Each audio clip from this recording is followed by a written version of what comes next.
So here I am at Corkscrew Swamp, or Corkscrew Marsh. I'll try not to cut my head out. Corkscrew Marsh. And this is probably the first of many. I've been thinking about doing these videos for a while now. I quit my job back in May, and I just realized I wasn't doing anything. I mean, I was going to work, I was making money, doing this, doing that. I get that. I mean, we all have to have something like that in our lives, but I'm more of a simple person. I don't need that much. I had worked so hard for my family, my house, and everything else that I forgot to be alive. So I probably end up going back to work unless I get lucky in the stock market or win the lottery. But you gotta pay to play, so we'll see what happens with that. Anyway, I realized that, you know, I'm 48 years old as of last February, coming on 50, and I grew up, spent most of my younger years in the Scouts with a tremendous father and mentor, not only him but our other Scout leader, Mr. Jim Myers, and we were constantly being told, you know, improvise, overcome. You know, we were being trained by military specialists, and one of the greatest minds I've ever known.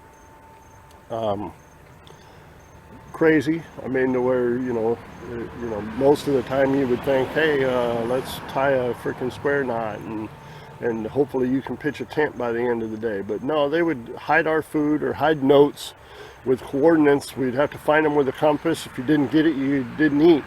We did everything as a group. Every competition that we went to, we excelled in.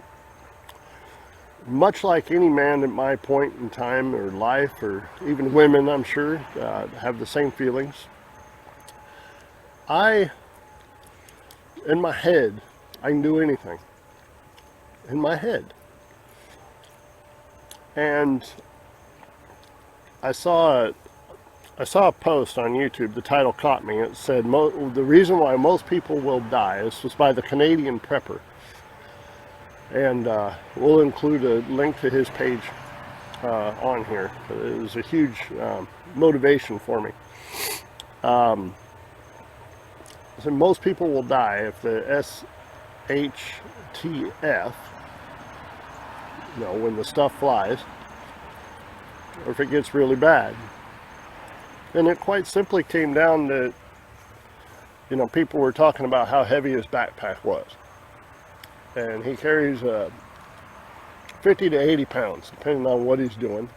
I didn't research that much. However, it just got me to thinking, especially since I'm off work. What can I do?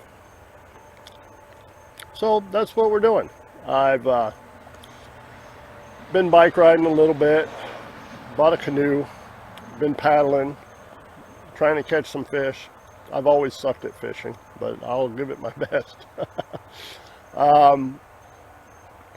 And getting out and doing. So there's lots of parks. I'm down here in Southwest Florida, just east of Fort Myers, a town called Lehigh. And there's hidden pieces of woods, swamp, jungle. I mean, you name it, it's everywhere.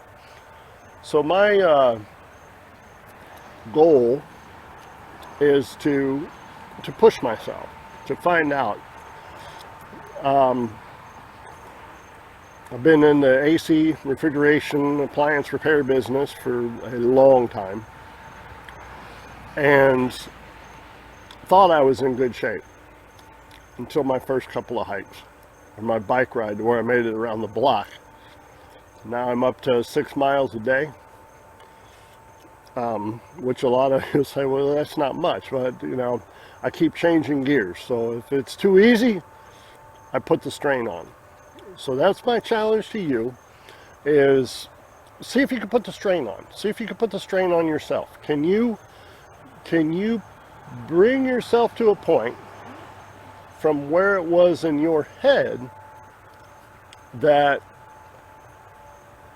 you think you were? Whether it was, oh, back when I played football, or back when I was a cheerleader, or back when I gym, or when I played marching band, or whatever, you know, whatever the thing it was that you clicked in your head, can you still? And that's my challenge for today.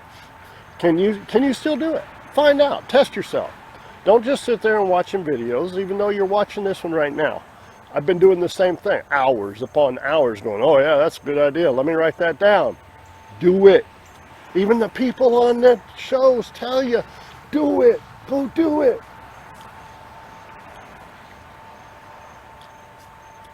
That's my challenge. One of the things that I noticed when I first started hiking was, I was hiking. I didn't take time to really look around, see what there was to see. Get yourself off your schedule.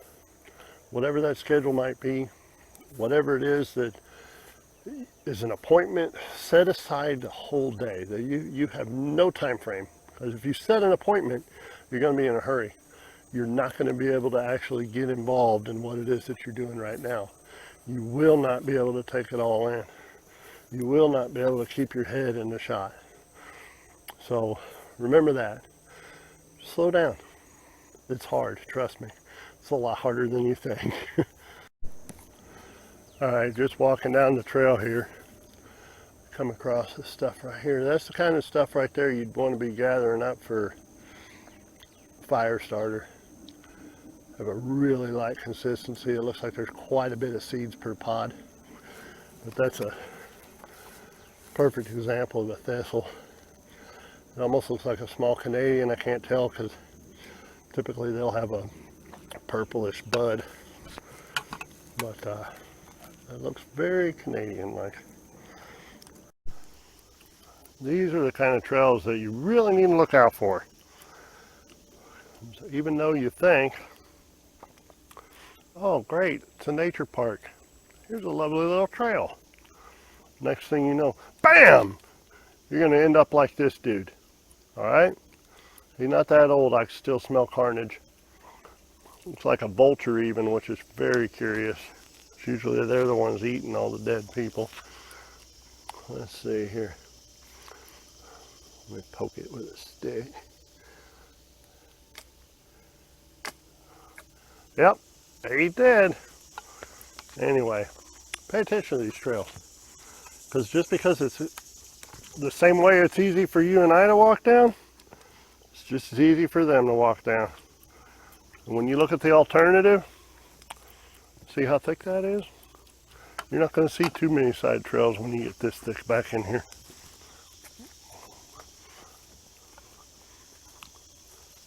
We get windstorms and such, but that's thick stuff, folks.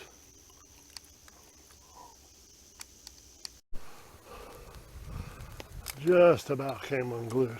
Oh boy. Sitting here walking along, and all of a sudden, I don't know if you can see him, there is a buzzard right up in the tree right there. There he goes. So anyway, that dude came out of the bushes over here.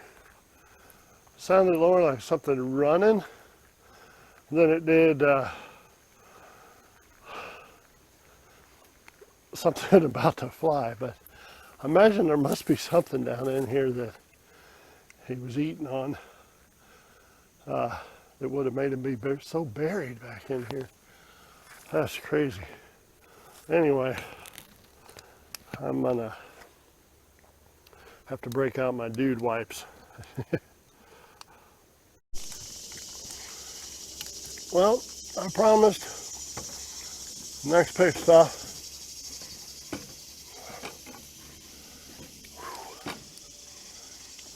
Here's a couple of benches right here in the middle of the swamp, if you can imagine that. That's lovely. Mosquitoes are getting a little buggy. Good stuff. Whew. A little bit sticky.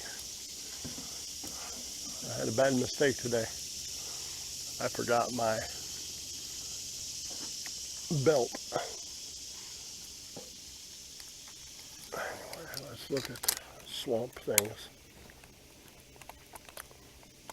Look how clear that water is.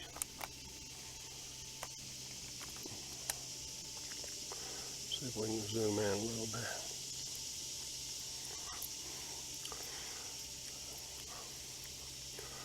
Looks like tea in spots, but you can see right down in there. These lands are really, really important because they filter all the runoff before it heads out. It's one of our big fights down here right now, is trying to get the local governments to realize we need more set-asides like this. Keep our water preserved. I know it looks dirty, but believe it or not, it's a lot cleaner than what most of you all would probably drink. Boil her up, baby. Another thing you're going to want to do is when you stop, make sure you stretch. Don't just stop to rest. Get your legs worked out. Simple stuff. Okay. The old windmill, remember that from elementary school? Back when we used to have PE instead of computer keyboarding.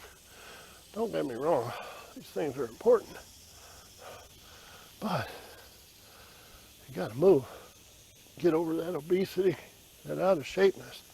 Just, oh yeah, mostly work on those hamstrings, get those suckers stretched out.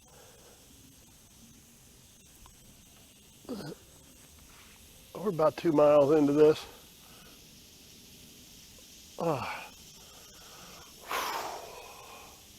Feels good to move without that pack. You'd be surprised. My pack weighed in at 36 pounds before I left. It'll be a little bit lighter when we get back, because like I said, I'll be eating some of the contents, drinking the water and stuff, the obvious. I'm sweating out pretty heavy. I need to keep my bite piece in and actually drink a lot more, a lot faster. As you can tell, it is really humid in here today.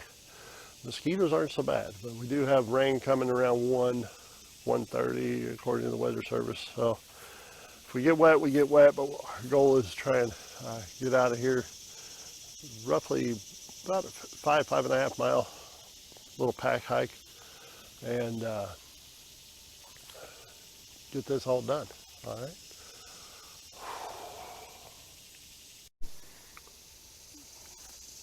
All right, break time's over. Had a little bit of trail mix. I've got some homemade beef jerky. Gums out and buried. Plenty of water. I'm going to start keeping my bite piece in my mouth too, but what I like to do after a little break like this is I'll take just a big old hunk of homemade jerky. You won't find it in stores like that, so do it yourself. And just kind of gnaw on it, let it chew on in. Keeps the mind busy, keeps the pain away. As long as you're preoccupied, you won't feel nothing. All right, let's do it. Found the perfect little spot for a snare. See that hole? Right down the base of that tree. Something's in, or potential.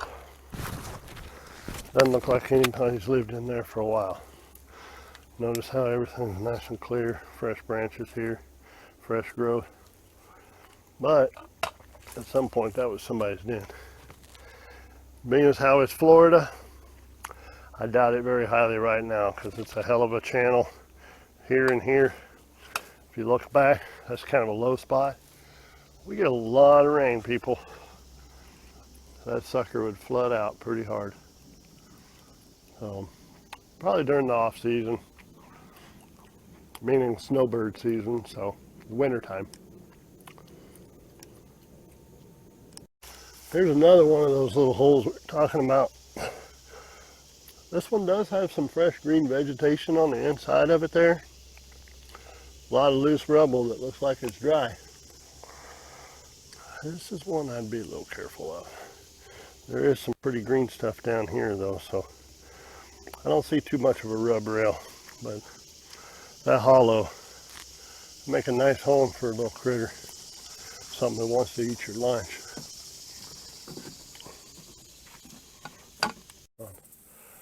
So here's the deal. I really haven't gone that much further from our last little pit stop. The humidity is way up. As you can see, I was dry when I just left back there, crossing through the actual marsh.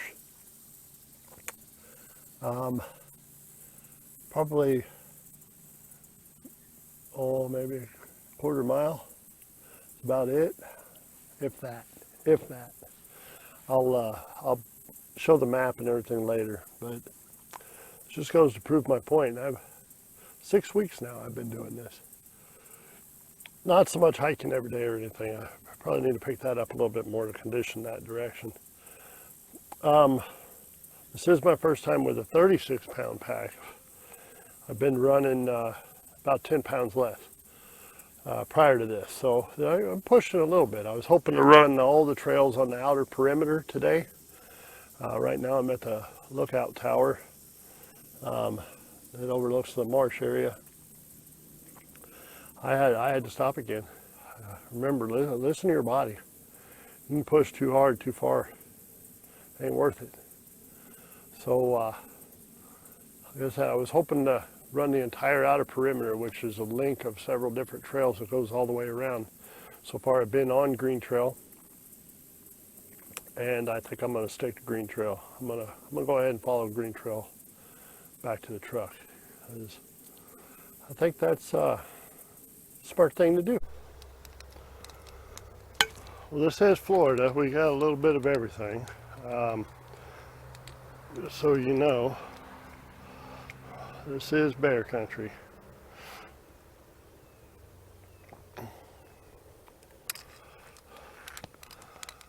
And I don't carry bear spray. I do have another means of protection, which if anybody has any suggestions, let me show you my pack here. I'll get back to the truck. I'm not quite sure with this particular pack. I like the pack, I like the setup, I like the way it works. Only one thing, come out here hiking on bears, I'm kind of limited as far as where I can carry. So, I'll just show you real quick here. I do have knife accessibility off my chest. However, there's a big problem. Something I'm not comfortable with, even after the last little incident that I just had with a Buzzard.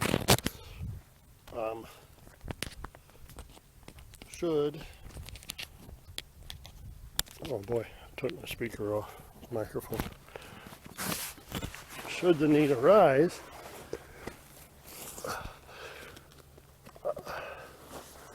I have to open a flap and the drawstring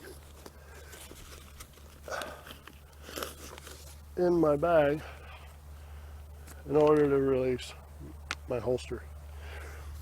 So, any suggestions on some kind of a breastplate, something like that? Because you know my belt comes clear across here, and it's just there's nowhere that I could think of to keep it covered, especially walking around public places. It is legal. If you're camping or fishing in Florida, or on your way to camping or fishing, you are allowed to open carry.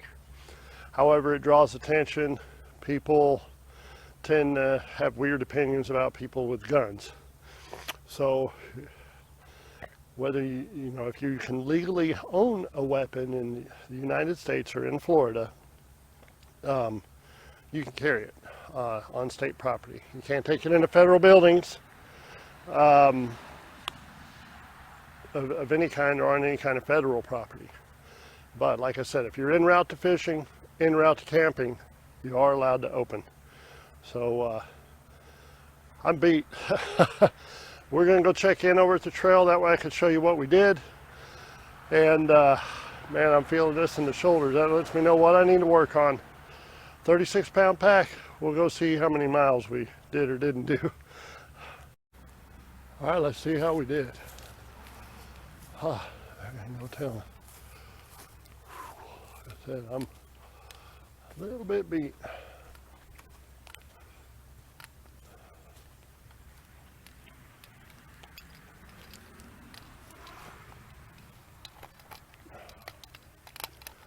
All right, so here's the trail. We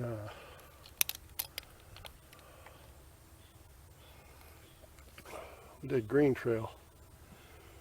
So we did come in through here, out by that campground, all the way around through the marsh, back up through here. This was the tower we stopped at right here. So this is where I decided to take that break. No, I'm sorry, back here is where we decided to take the break.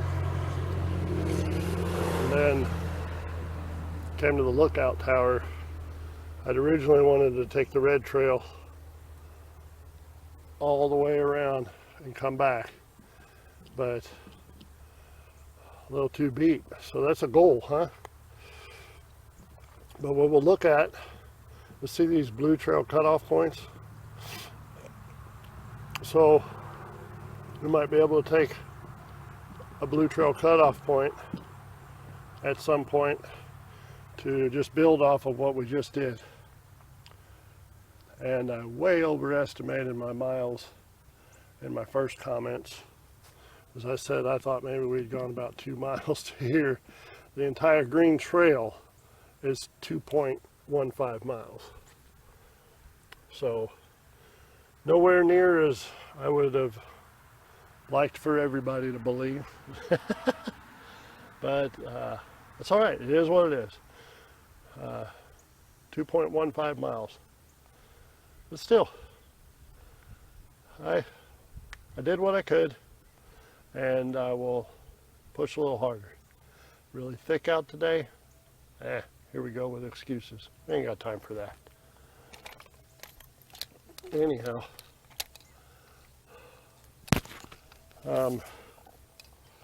just remember, get in your car and get out, take it somewhere, and yeah, go for a drive and park.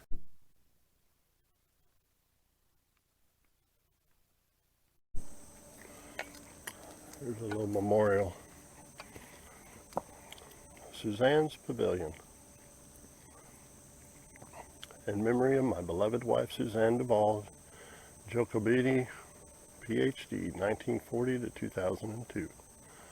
Scholar, birder extraordinaire, equestrian, devoted wife of Mother Edmund Jacobiti, and loving mother of Edmund Dante Jacobiti.